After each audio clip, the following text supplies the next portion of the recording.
कृषि कानून के मुद्दे पर किसान संगठनों की आज अहम बैठक है और सिंघू बॉर्डर पर आज पंजाब के 32 किसान संगठनों की बैठक। कानून वापसी की घोषणा के बाद आज अहम बैठक होगी। बैठक में किसान तय करेंगे आंदोलन की आगे की रणनीति क्या होगी। तो आगे की रणनीति को लेकर यह विचार विमर्श इस बैठक में किया जाएगा। हमारे साथ शाजिया अलवी भी जुड़ी हुई हैं और हमारे साथ अनिल जी भी जुड़े हुए हैं। सबसे पहले अनिल, शाजिया मैं आ रहा हूं आपके पास, एक रिएक्शन ले लूं अनिल से। अनिल हमारे साथ जुड़े हुए हैं। अनिल जी ये बताइए कि क्या बदल गया सरकार के इस घोषणा के बाद से, आप लोगों की दृष्टि में क्या बदल गया?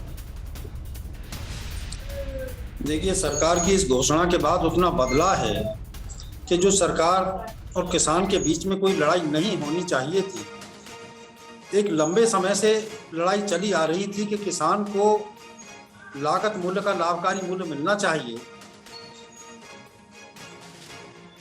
जब ये कानून बने तो उस पर एक प्रश्न उभर कर आया सरकार को लेकर आप लोगों का नजरिया बदला है कि नहीं बदला है?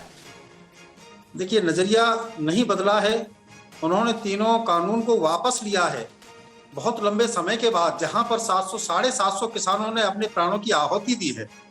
बड़े शर्मनाक बात है। कह रहे नजरिया नहीं बदला। भारत सरकार ने इतना बड़ा फैसला लिया, प्रधानमंत्री ने खुद में, लेकिन शाजिया अलवी क्या अभी भी आपने कानून वापस ले लिए, लेकिन अभी भी किसान नेता राकेश टिकैत खुद कह रहे हैं कि आंदोलन वापस नहीं होगा। तो क्या आप वाकई अब आपको लगता है कि अब ये किसान जाएंगे यहाँ से, उम्मीद है, या आपको लगता है कि नहीं ये पॉलिटिक्स है और होती रहेगी?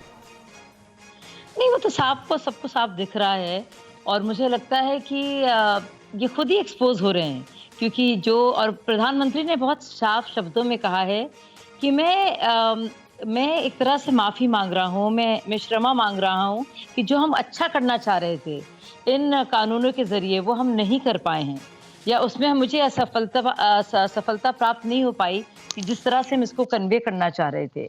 हम नहीं चाहते हैं किसान बाहर आए और परेशान हों और दूर रहें। तो मैं सुनिए मेरी बात है, उससे क्या उम्मीद है आपको? संयुक्त किसान मोर्चा की बैठक से कोई उम्मीद है? वो लोग आपकी इस बात को मानेंगे और जाएंगे? आपको उम्मीद है इससे?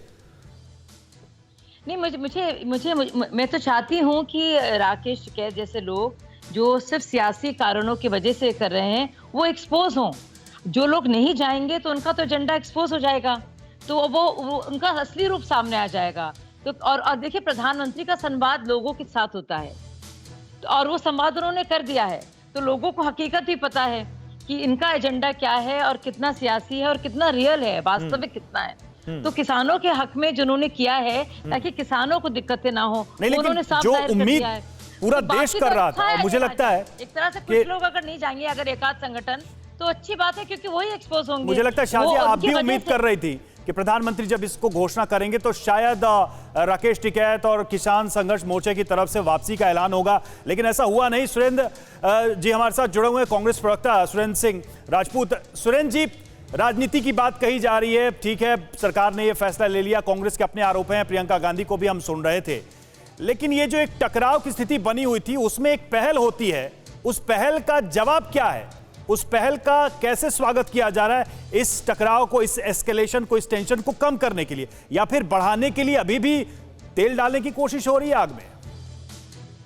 भाई देखिए गौरव भाई, तेल तो ये भारतीय जनता पार्टी के प्रवक्ता डाल रहे हैं। 1 साल से हमारे किसान भाई, किसान नेता, संयुक्त किसान मोर्चा सड़क पर बैठे हुए हैं, घायल हैं, मर रहे हैं, सर्दी में, तूफान में, बुखार में, बारिश में, कोरोना में, सब चीजों में। अब उनके मन पर घाव लगे हैं तो उन पर मरहम लगाने की जगह ये लोग कहीं ना कहीं फिर से छुरियां चला रहे हैं। अरे उनकी बात सुनिए, प्रधानमंत्री जी ने एक बड़ी पहल की, उसका स्वागत कीजिए। प्रधानमंत्री जी को साथ में कानून वापसी को मरहम नहीं मानते आप? एक मिनट, मेरी बात। उसके अलावा जो योजनाएं सरकार की तरफ से कही जा रही है उसको मरहम नहीं मानते आप? नहीं, बिल्कुल मानते हैं। देखिए एक बात समझिए, कानून वापसी मुख्य मुद्दा था, वो वापस हुआ, लेकिन घाव हैं। अड़ी सोमवार से शुक्रवार शाम 6 बजे सिर्फ TV9 भारतवर्ष पर।